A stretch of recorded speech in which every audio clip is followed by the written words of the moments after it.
तो फाइनली ढूंढ लिया आपने। हाँ, मुझे उम्मीद थी आप ढूंढ लोगे। आज की इस वीडियो के अंदर मैं आपको बताऊंगा क्लास 10 जियोग्राफी एनसीईआरटी, और यहाँ पे आपका चल रहा है chapter number 5 minerals and energy resources. तो इस चैप्टर के अंदर आपका जो है ये भाग 3 है बेसिकली, और इसके अंदर हम जो है बाकी जो भी पोर्शन बचा हुआ था चैप्टर का वो हम करने वाले हैं। तो चलो शुरू करते हैं। मैं हूं अजय और आप देख रहे हैं सीसीएल क्लास। अब एक बात पहले ही क्लियर कर देता हूं कि अगर इसके बाकी जो भी चैप्टर्स है या फिर इसके बाकी के पार्ट्स नहीं देखे हैं, क्वेश्चन आंसर देखने हैं, बाकी जो भी डिटेल है इस बुक की इंपॉर्टेंट क्वेश्चंस देखने हैं, सब कुछ आपको प्लेलिस्ट में मिलेगा। प्लेलिस्ट बना रखी है और वो मिलेगा आपको लिंक उसका डिस्क्रिप्शन में, जाके विजिट कर लेना अगर आपको बाकी भी चीज़ें इस बुक से समझनी है। तो चलो देखते हैं अभी क्या क्या है हमारे पास में। अभी जो है हमारा टॉपिक आया हुआ था कंजर्वेशन ऑफ मिनरल्स। क्या? कंजर्वेशन। अब ये कंजर्वेशन क्या चीज़ होती है? कंजर्व होती है बचाना, और कंजर्वेशन भी बचाना ही होता है, कुछ ज़्यादा फर्क नहीं होता। कंजर्वेशन ऑफ मिनरल्स, हमने ये चीज़ें जानी कि जो मिनरल है ना हमारे पास वो बहुत ज़्यादा लिमिटेड हैं। अब एक बार हमने कुछ बना लिया तो वो ख़त्म हो जाएंगे। हम माइनिंग कर रहे हैं, मिनरल्स निकाल रहे हैं और उसमें से, लेकिन कब तक? क्योंकि इनको बनाया नहीं जा सकता, ये नेचुरली मेड है, मतलब हमारा कोई योगदान नहीं है इनको बनाने में। शायद लाखों करोड़ों साल पहले कुछ ऐसा हुआ हो जिनकी वजह से बन गए, लेकिन अब बन गए तो बन गए, हम इस्तेमाल भी कर रहे हैं एनर्जी का। लेकिन पंगा तो यही है, अगर ख़त्म हो गए तब क्या करेंगे? तो हमें इनको कंजर्व करना पड़ेगा, हमें इनको इनका जो यूज़ है उसको सेव करना पड़ेगा, कैसे भी करके कंट्रोल करना पड़ेगा। उसी को हम बोलते हैं कंजर्वेशन ऑफ मिनरल्स। अब बताते हैं एनर्जी रिसोर्सेज। ठीक है, हमने जो है अब तक पढ़ रहे थे हम मिनरल्स के बारे में, बहुत सारे मिनरल्स को पढ़ लिया हमने, बचा भी लिया, बड़ी मेहनत करी। अब बारी आ गई लास्ट पॉइंट की, जो कि है आपके एनर्जी रिसोर्स। क्या है? Energy resource. अब रिसोर्स तो होते हैं वो चीज़ें जो हमारी ज़रूरतों को पूरा करती हैं, लेकिन ज़रूरतों को पूरा करने का मतलब बहुत सारी ज़रूरतें हैं, अलग अलग किस्म की ज़रूरतें हैं। तो यहाँ पे जो चीज़ें हमें एनर्जी प्रोवाइड करके हमारी ज़रूरतों को पूरा करें उनको हम बोलेंगे एनर्जी रिसोर्स। अब यहाँ पे खास तौर पे हमने दो चीज़ें बांट रखी है, दो ही जानते हैं हम लोग। एक तो है हमारे पास में डैम्स, ठीक है, या फिर जो पानी से बिजली बनती है उसको बोलते हैं। एक होती है थर्मल, ठीक है, थर्मल एनर्जी होती है एक हमारे पास में, और एक होती है हाइड्रा, पता नहीं क्या बोलते हैं, सही कुछ नाम इसका, रुको एक मिनट रुको, जस्ट हाइड्रोलॉजिकली बोलते हैं शायद इसको। चलो जो भी है, इन्होंने दिख नहीं रहा मेरे कहाँ लिखा हुआ था। सो यहाँ पे मेनली जो है ना हमने दो हिस्सों में बांट रखा है एनर्जी को, कि एक तो जो पानी से बनती है हाइड्रोथर्मल नहीं होता, हाइड्रोलॉजिकल होता शायद से, वो जो भी है, ठीक है, मैं बता दूंगा अगर आगे आएगा तो एक तो पानी से बिजली बनती है और एक बनती है आपकी थर्मल एनर्जी, जो कि कोयले से, पेट्रोल कैसे भी गर्म करके कुछ चीज़ को वहाँ से बिजली बनती है। अब गांव में क्या करते हैं, गांव में ऐसा तो है नहीं, हमें एनर्जी चाहिए। एनर्जी का मतलब है ऊर्जा, वो ऊर्जा जिससे हम अपने काम कर पाएँ। आग जलानी है, ठीक है, आग जल रही है, वो भी एक एनर्जी है, ठीक है। कुछ व्हीकल चलाना है, उसमें भी हमें एनर्जी चाहिए, ठीक है, कुछ भी करना है। तो गाँव में क्या करते हैं, गाँव में ज़्यादातर फायरवुड, लकड़ी, और उसके अलावा जो है हम काऊ डंग के यानी कि गोसे का इस्तेमाल करते हैं, गोबर के उपलों का इस्तेमाल करते हैं, ठीक है। वैसे ही जो है शहरों में तो अलग अलग चीज़ें चलती हैं। चलो आगे चलते हैं, कन्वेंशनल सोर्स ऑफ एनर्जी। देखो हमने जो सोर्सेज है ना एनर्जी के, उनको दो हिस्सों में बांटा हुआ है, जिसका आपको बिल्कुल आइडिया नहीं है, अंदाजा नहीं है। पहला तो है कन्वेंशनल, क्या है? कन्वेंशनल। और दूसरा है, सिंपल सी बात है, हम एक ही चीज यूज करते हैं, नॉन कन्वेंशनल। तो कन्वेंशनल और non conventional sources of energy के अंदर क्या फर्क है? हमने रिन्यूएबल, नॉन रिन्यूएबल पढ़ा हुआ है कि वो चीजें जो एक बार बन जाती है दोबारा नहीं बनेंगी, कुछ चीजें जो दोबारा बनाई जा सकती हैं। वैसे ही जो एनर्जी होती है जो बार बार इस्तेमाल हो जाती है, ठीक है, उसको हम बोलते हैं नॉन कन्वेंशनल, और जो एक बार इस्तेमाल करी वो खत्म, तो वो है कन्वेंशनल सोर्सेज ऑफ एनर्जी। अब हम पढ़ रहे हैं कन्वेंशनल सोर्स। तो पहला उदाहरण क्या है इसका? बताओ क्या है? कोल, है ना, कोयला। एक बार यूज किया खत्म, राख बन जाएगी, और उस राख का तुम अचार नहीं डाल सकते, फिर मतलब कुछ नहीं कर सकते। तो कन्वेंशनल सोर्सेज, कोल, ये भारत के अंदर बहुत ज्यादा मात्रा में पाया जाता है, बस पूछो ही मत। जलाओ, धुआं जला दो, बिल्कुल धुआं आग लगा दो, तो बहुत ज़्यादा मात्रा में ये पाया जाता है। अभी जो एनर्जी है थर्मल एनर्जी ज़्यादातर कोयले से हमें मिलती है। इसके अलग अलग जगहों पे कोल माइंस भी है, और ज़्यादातर हमारी जो कोल माइंस है वो हमें मिलेंगी कहाँ पे मिलेंगी, देखो मध्य प्रदेश में, महाराष्ट्र में, आंध्र प्रदेश में, ठीक है। उसके अलावा झारखंड, उड़ीसा, छत्तीसगढ़, ठीक है। मतलब हमने जो मैप बनाया था शायद पिछले पार्ट में बनाया था, चलो दोबारा बना लेते हैं, कौन सा अपना खर्चा आ रहा है बनाने में, है ना। तो क्योंकि सस्ता मैप है, और तो ये लो बन गया, ठीक है। कुछ अलग सा बन गया है ना।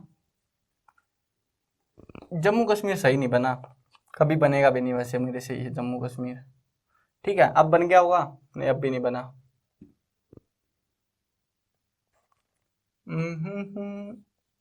चलो अब तो बन गया यार, अब इससे ज़्यादा अच्छा नहीं बना सकता मैं। तो इसके अंदर देखो अभी आप, तो जो आपके कोल फील्ड्स है जहाँ पे कोयला मिलता है वो है आपका ये वाला इलाका, जो कि आपका पड़ता है यहाँ पे मध्य प्रदेश, झारखंड, छत्तीसगढ़, उड़ीसा, ये वाला इलाका, और उसके अलावा थोड़ा सा महाराष्ट्र का इलाका। यहाँ पे आपके ज़्यादातर कोयले के भंडार मिलते हैं, कोयला यहाँ पे हमें मिलता है। उसके अलावा थोड़ा बहुत तमिलनाडु में भी मिलता है, तमिलनाडु पड़ता है आपका ये वाले इलाके में, तो थोड़ा बहुत कोल फील्ड्स यहाँ पे भी है। और यहाँ पे जो कोल फील्ड है उसका नाम है नईवेली। क्या नाम है? नईवेली। भाई साहब क्या नाम रख रखा है। तो चलो देखते हैं, यहाँ पे कोयले के बारे में बहुत सारी चीज़ें जाननी है हमें। कोयला है यार, एनर्जी बनती है, काम आता है, तो कुछ तो जानेंगे इसके बारे में। तो कोयला, अब कोयला जो है कई तरीके का होता है। पहले नंबर पे हमारा आता है वो है लिग्नेटाइट। कैसा कोल है? लिग्नाइट, लिग्नेटाइट बोल रहा हूँ मैं भी, लिग्नाइट कोल। अब ये जो लिग्नाइट कोल है ये लो ग्रेड ब्राउन कोल होता है, भूरे रंग का होता है, और क्वालिटी एकदम घटिया। क्या करें इसका, कुछ नहीं कर सकते, चलो जो भी है। उसके अलावा एक टाइप होती है हमारे पास में पीट। क्या? पीट। ये तो भाई साहब पूछो ही मत इसके बारे में। ये जो है हमें स्वयं प्रोड्यूस पीट, ठीक है। जो पौधे वगैरह सड़ जाते हैं ना, देखो कोल जो है बहुत सारी किताबों में मैंने पढ़ा कि जब लाखों करोड़ों साल पहले भूकंप, तबाही, पता नहीं क्या आया, जो भी तांडव हुआ पृथ्वी वालों का, वहां पे डायनासोर मरे, पेड़ पौधे वनस्पति सब खत्म, और जो वनस्पति नीचे दबी उससे बना कोयला। लेकिन ऐसा नहीं हुआ, एक्चुअल में ऐसा नहीं हुआ। कोयला जो बना है ना वो पत्थर वत्थर भी नीचे दबे थे, और जो पत्थर नीचे दबे प्रेशराइज होने की वजह से कुछ पत्थर कोयले में बदल गए, ठीक है। कुछ लकड़ियां कोयले में बदल गई, हर एक लकड़ी नहीं बदली, ठीक है। तो जो पेड़ पौधे के पत्ते वत्तों से बनी है ना कोयला, उसको हम बोलते हैं पीट कोल, और जो लकड़ी वकड़ी से बना है वो है हमारा लिग्नाइट कोल, जो कि दोनों के दोनों एकदम घटिया वाले हैं, ठीक है, मतलब लो क्वालिटी के हैं। और इसके लिग्नाइट वाले में तो जो है मॉइस्चर भी पाया जाता है, नमी पाई जाती है, इस वजह से इसमें जो है थोड़ी खराबी है। अब ये हमें मिलता है नवेली में, तमिलनाडु, ठीक है। लिग्नाइट का रिजर्व है बड़ा। उसके अलावा लास्ट आता है बिटुमिनस। कौन सा आता है? बिटुमिनस। ये पाया जाता है, एक अच्छा कोल माना जाता है बिटुमिनस। लेकिन क्या ये सच में अच्छा है? चलो जानते हैं। तो बिटुमिनस कोल, तो subjected to increasing temperature in bituminous coal, medium सा है, ज़्यादा भी अच्छा नहीं बोल रहे इसको, मीडियम सा है। लेकिन हमारी जितनी ज़रूरतें हैं वो बिटुमिनस कोल की मदद से पूरी हो जाती हैं, काम चल जाता है, हम काम चला लेते हैं इससे। और ये वाला जो कोल है पॉपुलर कोल है कमर्शियल यूज में, ठीक है। इधर उधर मार्केट में आपको यही कोल मिलेगा, कौन सा? बिटुमिनस वाला। लेकिन एक्चुअल में जो पत्थर थे ना, जो मजबूत वाले पत्थर थे, ठीक है, उनसे भी एक कोल बना था जिसको बोलते हैं हम एंथ्रासाइट। एंथ्रासाइट, ये वाला कोल बहुत कम इस्तेमाल किया जाता है, लेकिन सबसे बढ़िया वाला कोल है ये, ठीक है। फाइनेस्ट क्वालिटी, जो भी अब तक कोल मिले हैं सबसे बढ़िया हाईएस्ट क्वालिटी का हार्ड कोल है, सबसे पत्थर जैसा कोयला है ये एंथ्रासाइट, ठीक है। पूछा जा सकता है कि सबसे अच्छा क्वालिटी का कोल कौन सा है, वो क्या नाम है उसका? एंथ्रासाइट, याद रख लेना। अब जो है कोल जो है हमने जाना कोल बना कैसे था, ठीक है। वो वनस्पति दब गई, लेकिन ऐसा नहीं हुआ। बहुत सारे, मतलब एक दो दिन की तो बात नहीं है, करोड़ों साल की है, तुक्के मार रहे हम लोग भी बैठ के यहाँ पे। तो हमें क्या पता लगा, पृथ्वी जब टूटी थी ना, पृथ्वी का जो जमीनी हिस्सा था वो जब दो हिस्सों में टूटा, गोंडवाना और एक और पता नहीं क्या है, तो हम बात करेंगे गोंडवाना, जहाँ पे हमारा प्यारा कोयला मिलता है, ठीक है। कहाँ पे? गोंडवाना में। अब ये जो गोंडवाना था ना, इसके अंदर कोयला मिलता है। एक तो कोयला इसके टाइम पे बना था, उसके बाद में ये काफी साल पुराना है, 200 मिलियन ईयर्स, यानी कि 20 करोड़ साल पहले की बात है, बहुत साल पहले। उसके बाद में एक है सिर्फ 5 करोड़ साल पहले, 55 मिलियन ईयर एगो, ठीक है, 55 मिलियन ईयर्स एगो, जिसको हम बोलते हैं टर्शियरी डिपॉजिट। क्या बोलते हैं? Tertiary deposits. देखो टर्सरी एक गोंडवाना के टाइम पे बना, एक टर्सरी के टाइम पे। अब ये देखो ना, टर्सरी बाद में हुआ, गोंडवाना पहले हो गया, तो पहले वाला कोयला अच्छा मिलेगा, बाद वाला? पहले वाला। अब कोयले से आगे आपको पता है डायमंड वगैरह बनते हैं, बहुत सारी चीजों में वो बदल जाता है आगे आने वाले समय में, अगर ज्यादा ही पुराना हो जाता है तो ऐसे है। अब को जो गोंडवाना है हमारे हिस्से में थोड़ा सा आया, शायद हम गोंडवाना पे घूम रहे हैं अभी, लेकिन जो भी है दोनों आए हुए हमारे पास में भारत में, टर्सरी भी और गोंडवाना भी। चलो देखते हैं कहाँ क्या मिलता है। तो एक तो है हमारी दामोदर वैली, जो कि आपकी पड़ती है वेस्ट बंगाल और झारखंड के बीच में, बंगाल यहाँ पे और झारखंड यहाँ पे, ये वाला हिस्सा, ठीक है। ये वाले हिस्से में आपको कोल मिल जाएगा, ठीक है। झारियो, बोकारो, रायगंज, ये जो है यहाँ पे मेन कोल फील्ड्स है हमारे। क्या नाम है? बोकारो, रायगंज, ठीक है। और अब आगे देखते हैं तो गोदावरी, महानदी, वारदा, सन वैली, ये यहाँ पे भी नदियों के आसपास भी कोयला हमें पाया जाता है, ठीक है। टर्सरी, ये तो थे हमारे गोंडवाना वाले। अब टर्सरी कोल जो है हमें मेघालय, असम, अरुणाचल प्रदेश और नागालैंड के अंदर पाया जाता है। यहाँ पे थोड़ा बहुत मिलता होगा, तो यहाँ पे भी हमें थोड़ा बहुत कोयला पाया जाता है, ठीक है। वो आपका यहाँ ये ऐसे पड़ता है, ये गलत बन गया थोड़ा, ऐसे सी पट्टी बन रही है, ठीक है, जहाँ पे हमारी कोयला मिलता है। अब चलते हैं कोयला तो खेल लिया, सिर्फ कोयला तो था नहीं जिससे हम बिजली बना रहे हैं, पेट्रोलियम भी है भाई, उसका दोस्त, उसका भाई हमदर्द। इसके साथ जब जानवर भी मरे तो उन्होंने बोले कि भाई कोल नहीं बनाएंगे हम, पेड़ पौधे तो मर गए, तुम कहाँ जाओगे, हम भी मर जाते हैं, चलो ठीक बात है, हम भी मर गए, पेट्रोलियम बना लेते हैं हम तब तक, ठीक है, ताकि हम इंसान आने वाले समय में यूज कर पाए, ठीक है। बन गया पेट्रोलियम। अब जो ये पेट्रोलियम था, स्पेलिंग ठीक है ना? हाँ, तो पेट्रोलियम जो था, पेट्रोलियम में से हमें पेट्रोल, डीजल, पता नहीं क्या क्या, फलाना ढिमका, बहुत सारी चीजें मिलती हैं, और इतनी सारी चीजों का हम क्या करें भाई, यूज कर रहे हैं हम, है ना।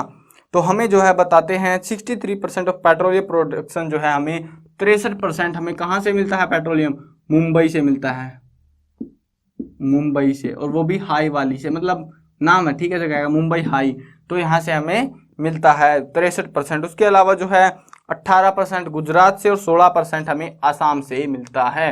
मतलब बात करें तो थोड़ा सा यहाँ पे मिलता है, थोड़ा सा इधर से मिलता है, और थोड़ा सा ये वाले हिस्से में हमें मिलता है पेट्रोलियम। तो यहाँ पे कुछ बता रखी है जगह जहाँ से निकलता है। और हाँ, एक चीज़ है कि जब हम पेट्रोलियम निकालते हैं ना, तो उसके जस्ट ऊपर हमें नेचुरल गैस भी मिलती है। तो देख लेना, नेचुरल गैस चाहिए हो तो सही से खोदना उसको, ठीक है। अब बारी आती है नेचुरल गैस की। सीएनजी गाड़ियों में इस्तेमाल होती है, और ये कंप्रेस्ड नेचुरल गैस होती है, ठीक है। तो वही नेचुरल गैस की हम बात कर रहे हैं। नेचुरल गैस ये इको फ्रेंडली गैस मानी जाती है, बढ़िया जलती है, और वहीं पे मिलेगी जहाँ पे पेट्रोलियम मिलेगा। ये जो भी इलाके हैं यहीं पे आपका नेचुरल गैस भी मिल जाएगी। क्यों मिलेगी? क्योंकि ये हमेशा इसके पेट्रोल के ऊपर पाई जाएगी, ठीक है। उसके अलावा कई जगहों पे सिर्फ नेचुरल गैस भी मिल जाती है हमें, तो वो अलग अलग पोजीशन मैटर करती है। बट हाँ, आप मेन ये जगह याद रख सकते हो, मुंबई और असम, ठीक है, यहाँ पे तो मिलती ही मिलती है। उसके अलावा जो है एक गैस की पाइपलाइन है, जो कि कुछ ऐसे बिछी हुई है गुजरात से लेके, और ऐसे कुछ फैली हुई है वो यहाँ तक, ठीक है। तो अब जो है आगे चलते हैं, बिजली, इलेक्ट्रिसिटी, ठीक है। इलेक्ट्रिसिटी बनानी है हमको, बिजली बनानी है। बिजली हम दो तरीके से बना सकते हैं, या तो थर्मल से, ठीक है, मतलब टेम्परेचर कुछ कोयला वोयला जला के, पेट्रोल जला जुलू के बना लेते हैं, या फिर हम बनाते हैं पानी से, डैम वगैरह लगाए, टरबाइन घुमा घुमा के वहां से बन जाती है। अब यहाँ पे बता रखा है और 310 thermal power plant in India.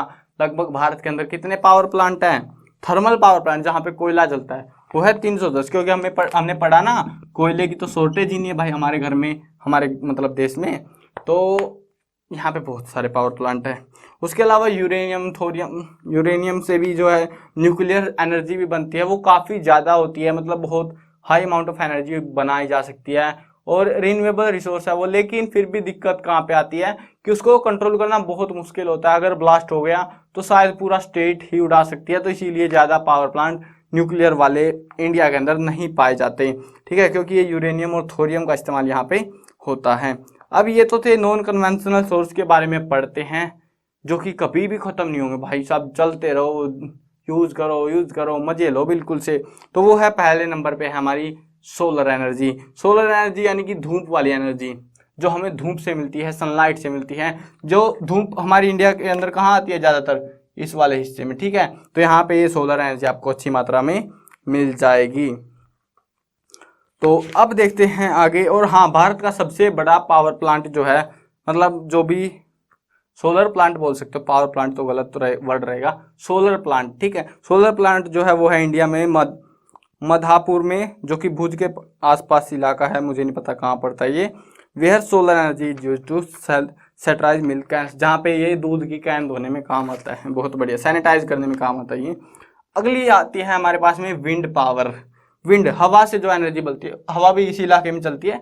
तो यहाँ पे हवा से जो विंड पैनल्स लगते हैं, पवन चक्कियाँ जो हवा की मदद से घूमती रहती हैं, तो उनसे भी हम एनर्जी बनाते हैं।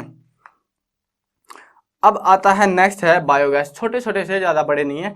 बायोगैस, बायो मतलब जिंदा प्राणियों की गैस नहीं, गोबर गैस जिसको हम बोलते हैं, ठीक है। काऊ गोबर गैस प्लांट, ठीक है। इसमें क्या होता है, गोबर डाला जाता है गाय भैंस का और उससे जो है गैस बनाई जाती है, ठीक है, गोबर गैस। अगला आता है टाइडल एनर्जी। टाइडल एनर्जी क्या होती है, जो लहरें आती है समुद्र के अंदर, तो वो ऐसे आती है ना, एकदम से उठ के झटका मारती हैं, जो सी बीच होता है, तो वहाँ पे क्या करते हैं, वहाँ पे डायनामाइट लगा देते हैं, फिर बोले तो टरबाइन। तो जब भी लहर आती है उससे टकराती है और उसको वापस जब जाती है तो वो उसके ऊपर से ऐसे घूम के जाती है, और जिसकी मदद से वो टरबाइन घूमती जाती है और बिजली बनती रहती है। और ज़्यादातर ये जो टरबाइन है ये हमारी कहाँ पे लगेंगी, समुद्र के बीच के आसपास, ठीक है, वहीं पे लगेंगी, वहीं पे तो आएंगी लहरें। अब आती है लास्ट है हमारी जियोथर्मल एनर्जी।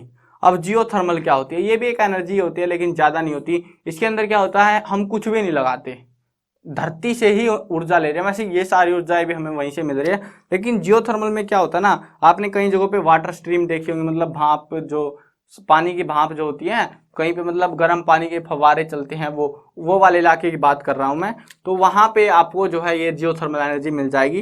क्या करते हैं वहाँ पे, जो भाप है, गर्म भाप होती है बहुत ज़्यादा, तो उस भाप से टरबाइन को घुमाया जाता है भाप की मदद से, ठीक है। भाप कहाँ से आती है, धरती के अंदर से निकल के अपने आप, हम नहीं बनाते ना गर्म करते, तो हमें वो फोकट की मिलती रहती है और हम बिजली का इस्तेमाल करते रहते हैं, ऊर्जा का इस्तेमाल करते रहते हैं।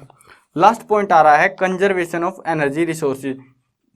इतने सारे रिसोर्सेज हैं, कोल, पेट्रोल, डीजल, वीजल, सब नहीं इस्तेमाल कर सकते हम, है ना, कब तक करेंगे, खत्म होने वाले हैं। तो हमने जो है एक non conventional sources of energy, जो अभी जस्ट मैंने आपको बताई हैं, उनकी तरफ माइग्रेट हो रहे हैं, ताकि हमें दिक्कत ना पड़े कि भाई नहीं, अब आगे जिंदगी का गुजारा नहीं होगा, एनर्जी नहीं मिलेगी, तो हम जो है सोर्सेज ऑफ एनर्जी को बदल रहे हैं। इनको बस बात होती है जो कंजर्वेशन ऑफ एनर्जी रिसोर्सेज, लेकिन फिर भी कोयला और पेट्रोलियम हमें बचाना पड़ेगा।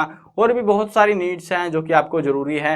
अब अगर पेट्रोलियम नहीं रहा तो पेस्टिसाइड्स, दवाइयाँ वगैरह खेतों में जो लगती हैं वो भी बननी बंद हो जाएंगी, क्योंकि वो पेट्रोलियम से मिलती है, ठीक है। तो आपको देखना है आपको क्या करना है। चलो वीडियो करते हैं ख़त्म, चैप्टर हो गया ख़त्म, और चलो बस और कुछ नहीं। तो मैं कवर करने वाला हूँ क्लास 8, 9, 10, 11 और 12th क्लास की सभी सब्जेक्ट्स की videos, Hindi medium, English medium दोनों में होने वाली हैं। तो यार इंतज़ार किस बात का, इस तरह में सब्सक्राइब का बटन है, सब्सक्राइब कर लो, साथ में घंटी आएगी उसको दबा देना, ताकि कोई भी अपडेट आपसे, आपके सब्जेक्ट टॉपिक से रिलेटेड छूटने ना पाए।